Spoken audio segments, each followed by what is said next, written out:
Kicked a black man for his color, he soon buys them all. A man arguing over a place in line at a gas station uses a racial slur and ends up regretting it when the man he insulted proves he is a better person.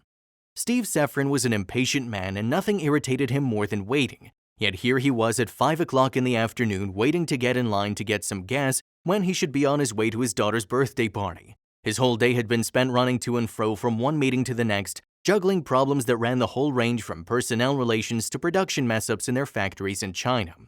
Steve gripped the steering wheel and swore under his breath. The next place at the pump was for the man in the big red pickup with smoked windows next to him, but he seemed to be distracted.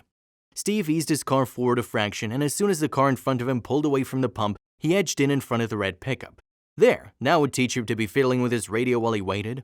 The driver of the red pickup honked his horn, but Steve stuck his hand out of the window and made a rude gesture. The door of the red pickup opened, and a tall black man in a business suit stepped down. He walked over to Steve and leaned into his window. "Excuse me, but you just cut me off. I was next in line and I've been waiting here a lot longer than you." Steve looked at the man disdainfully. "Well, boy, I reckon you'll just have to wait some more."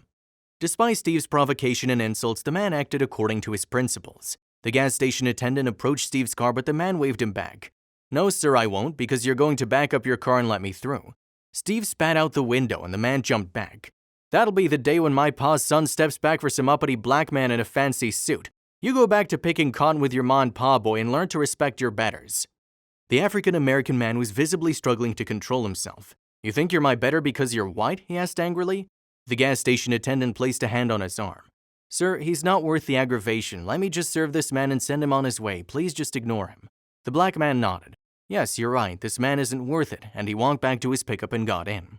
Steve was overjoyed. He had stood his ground, had his say, and forced that arrogant black to back down. His dad would have been proud of him. He watched gleefully as the black man parked his car and walked into the diner next to the gas station. The man was too scared to even stay in line. Steve paid for his gas and drove off, but his glee was short-lived.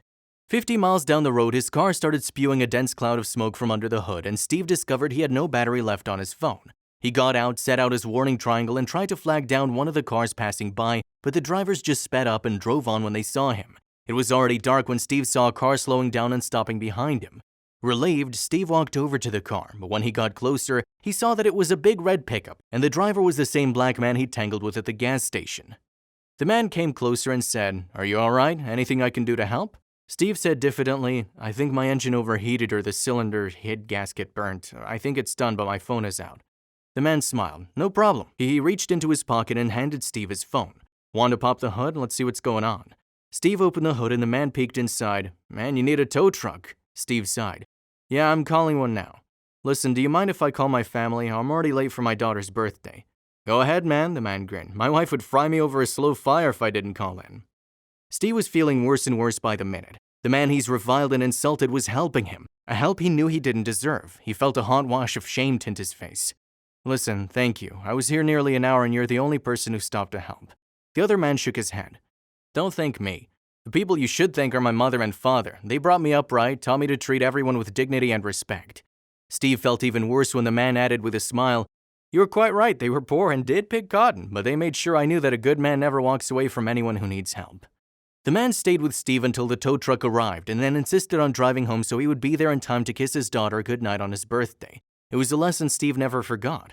What can we learn from this story? 1. All men are created equal.